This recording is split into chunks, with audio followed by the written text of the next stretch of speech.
গরম পরিবেশে কি আসলে এই ফাঙ্গাল ইনফেকশনটা বেশি হয় কিনা এটি একটি বিষয়। আরেকটা বিষয় হচ্ছে যে কাদের আসলে এই ফাঙ্গাল ইনফেকশনগুলো বেশি হয়ে থাকে, এটা কি এমন যে নারী পুরুষ কিংবা স্থূল কিংবা যারা একটু স্বাস্থ্যের দিক থেকে কম স্বাস্থ্যের অধিকারী, মানে আসলে স্পেসিফিক যদি এরকম বলা যায় যে স্থূল মানুষদের বেশি হয় কিনা কিংবা নারীদের বেশি হয় কিনা, এরকম কোনো বিষয় আছে কি? এখানে বিষয়টা বলি, আসলে আপনি যে কথাগুলো বলেছেন এগুলো অনেক কিছু গুরুত্বপূর্ণ বিষয়। যেমন ধরেন স্থূল যারা, তাদের এটা স্বাভাবিক কারণে অন্য যে কোনো চেয়ে বেশি হবে।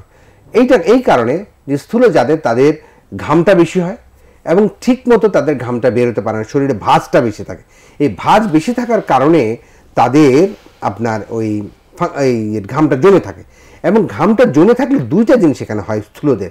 একটা হচ্ছে ঘাম জমে থাকার কারণে স্কিনে একটা ইরিটেশন করে, অ্যাট দ্য সেম টাইম যখন তার যে আছে আপনার স্কিন ফোল্ডগুলো আছে, ফোল্ডগুলো ফ্রিকশনের কারণে স্কিন ইঞ্জুরি হয়। আর স্কিন ইঞ্জুরি যখন হবে তখন এই ফাঙ্গাসটা সহজে পেনিট্রেট করতে পারে, স্কিনের ভিতরে চলে যেতে পারে।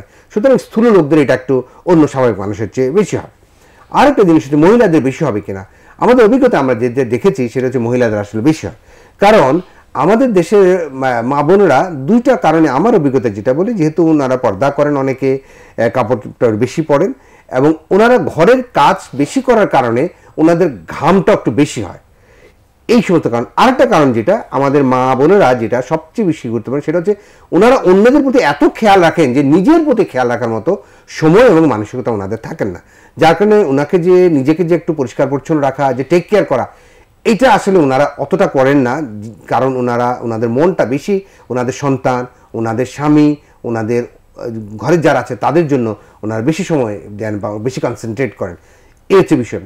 আরেকটা জিনিস যেটা, সেটা হচ্ছে যদি কারো কোমরবিডিটি থাকে, ডায়াবেটিস যদি থাকে স্পেশালি, তাহলে আসলে কোনো মানে যুক্তি খাটবে না, তার ফাঙ্গাল ইনফেকশন হওয়ার সম্ভাবনা অনেক বেড়ে যাবে। সে স্থূল হোক কিংবা মানে শুকনা হোক, বেড়ে যাবে।